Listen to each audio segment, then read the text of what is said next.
Hi, everybody. Thank you for joining me on Tuesday Talks.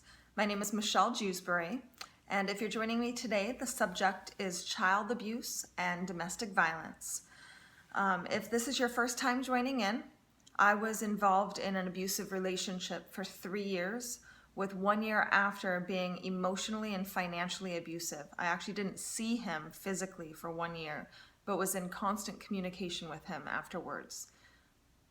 That relationship was hard, confusing, tough. I felt like my heart was being ripped right out of me oftentimes, didn't know what to do. And because of my experience, that's now propelled me forward to want to help, want to reach out to people, want to explain what happened to me and tell you guys that you're not alone. So I'm going to jump right into today's subject.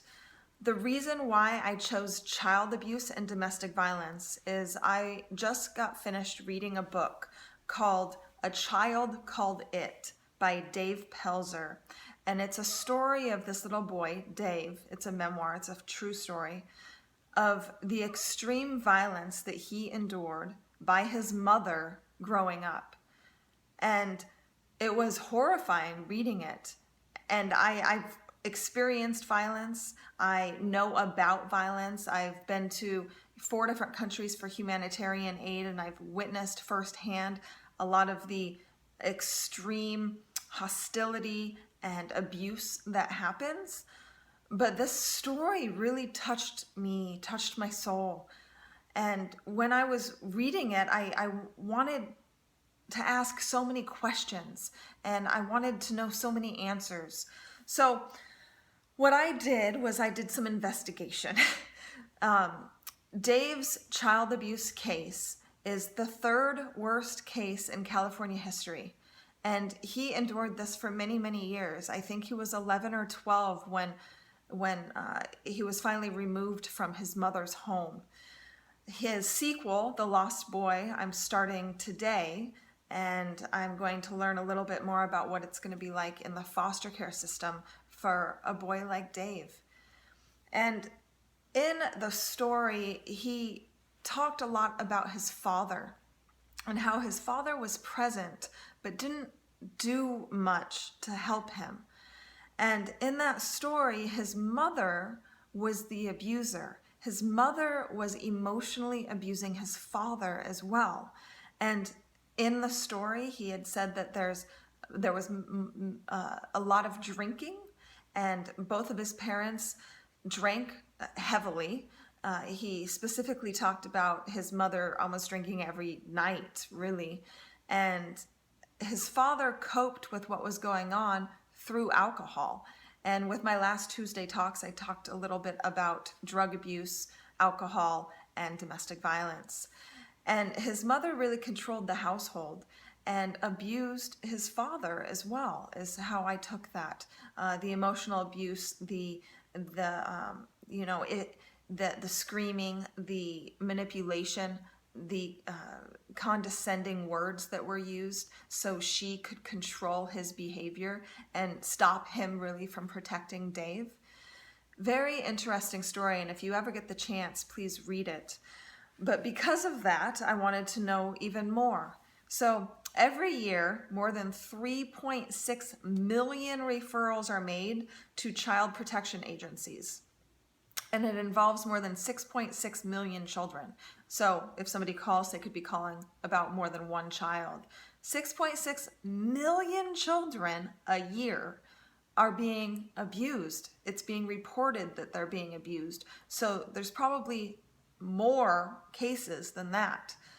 The United States, according to childhelp.org, has one of the worst records among industrialized nations. We lose an average of 4 to 7 children every single day to child abuse and neglect.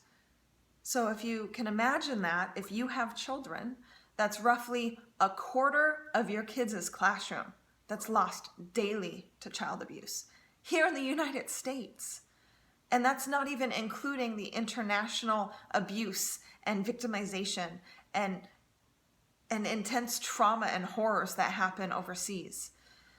I wanted to know the statistics between if you were abused as a child, what that looks like in your adulthood years.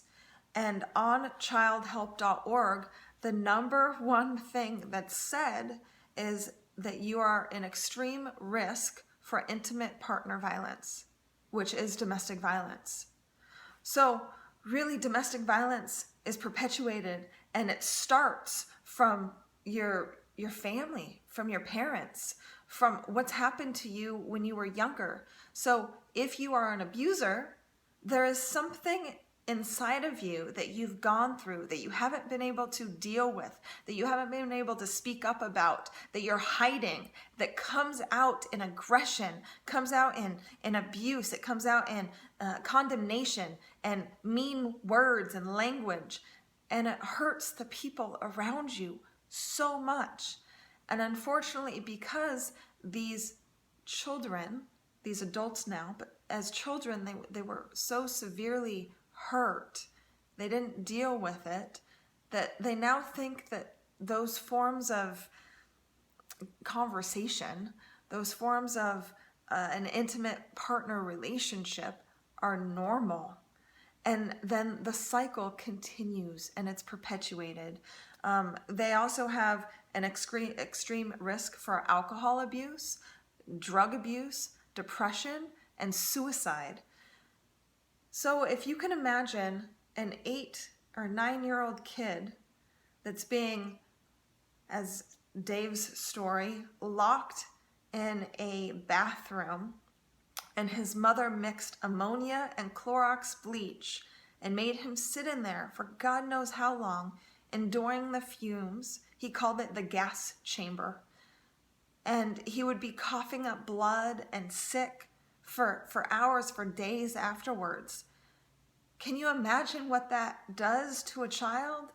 And thank God Dave got out of that situation and he got the help that he needed. And he now is a great man helping people around this country and the world and explaining about child abuse.